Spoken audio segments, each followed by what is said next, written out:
Early learning programs prepare children for formal schooling and provide opportunities for play and interaction with peers.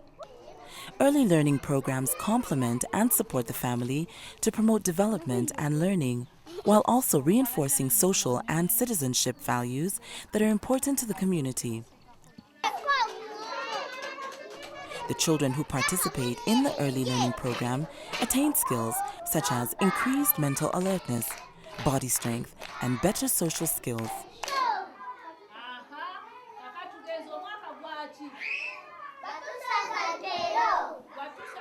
Early learning programs are established in partnership with communities.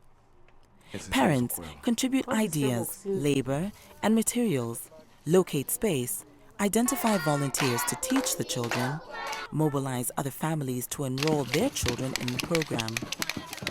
The early learning spaces are located close to where the children live to ensure children do not walk long distances and are safe.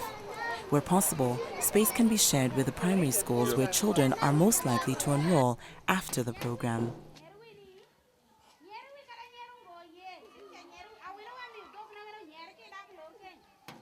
The Eccd learning spaces provide organized play and an enjoyable place for children to learn and grow both indoor and outdoor.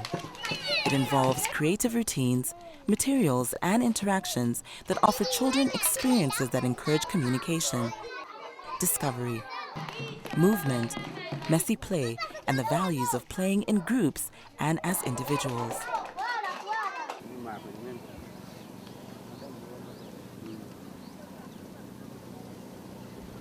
Due to the reduced home stimulation in poor communities, children benefit from 2 years of structured and intense early learning activities and play sessions 5 days a week for 3 to 4 hours.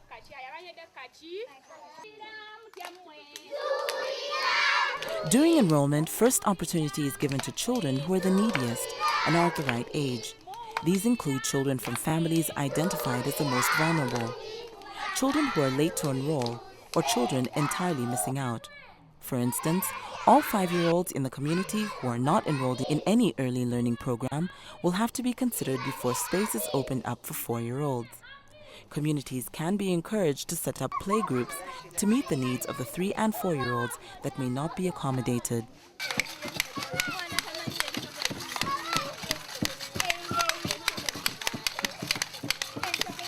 Children are taught by community volunteers who are mainly selected for their genuine love for children and their experience in caring for them. The volunteer teachers are trained and mentored on job to provide learning through play-based activities and use child-friendly teaching approaches such as group work, songs, stories, and games.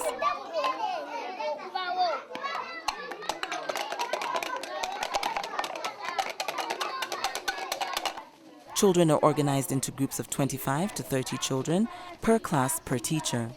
Small group sizes are important to meet social and emotional needs and enable adequate contact with caregivers and play materials.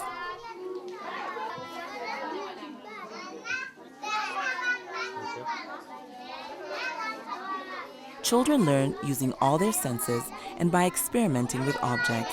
The early learning program provides opportunities for children to manipulate a variety of age-appropriate objects.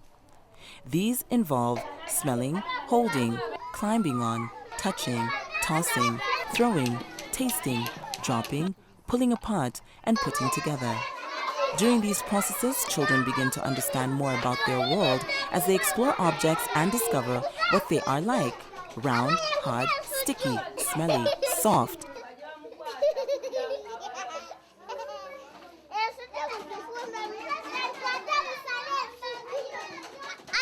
Materials that locally exist in the children's environment, such as seeds, sticks, broken pans, old rags, boxes, used tins, and bottles, can be brought into the classroom. Useful materials such as blocks, picture books, slates, board games, puzzles may not be readily available and will need to be either provided or locally made. Periodically, parents and community members come together to develop, refurbish, or repair at low-cost play and learning materials for children.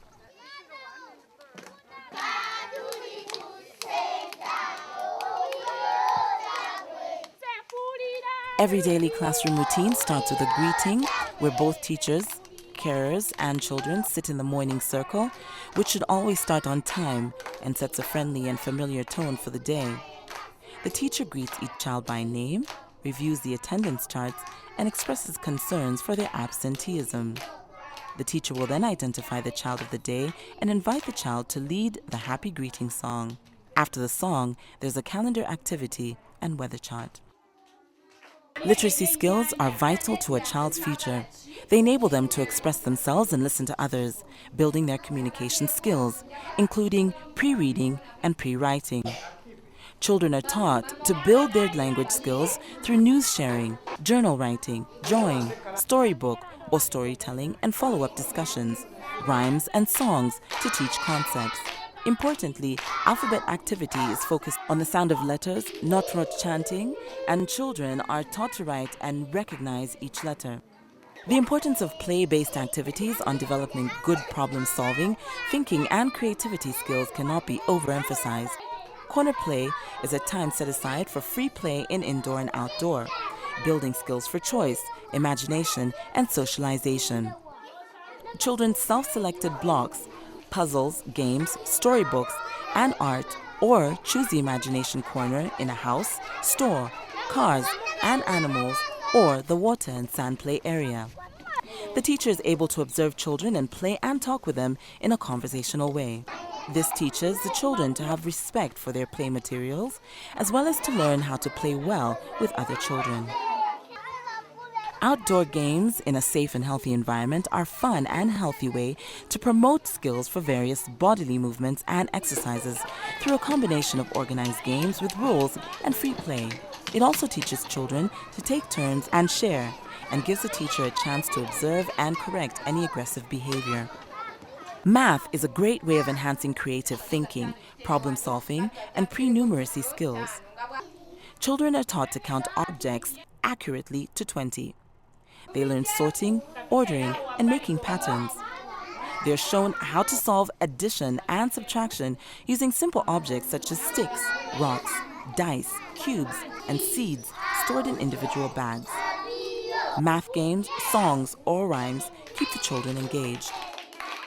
Science is an exciting way for children to observe, predict, experiment, classify, and communicate about the characteristics of natural material, plants, animals, and their properties and how they change. Scientific words, ideas, and materials are used. The closing meeting is as important as the opening one. The teacher reflects on the day's activities and learnings with the children and puts out plans for the following day. Everyone then joins in a farewell song, and children are encouraged to return the next day.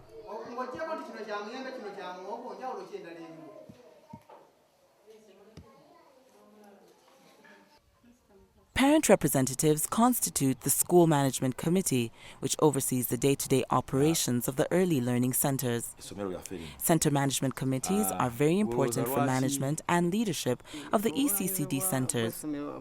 Management receives training on leadership, management, and supervisory skills, as well as technical and updated knowledge on comprehensive ECCD, which includes child development, health, nutrition, and education. The center management are trained to effectively execute their roles to ensure smooth running of activities at the centers.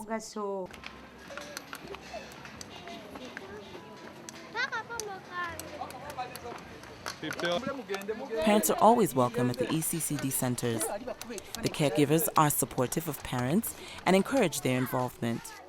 Plan Uganda's community-led Action for Children project is helping many children in many disadvantaged and high-poverty areas get the kind of quality, holistic early childcare and development support that every child deserves for a good start in life.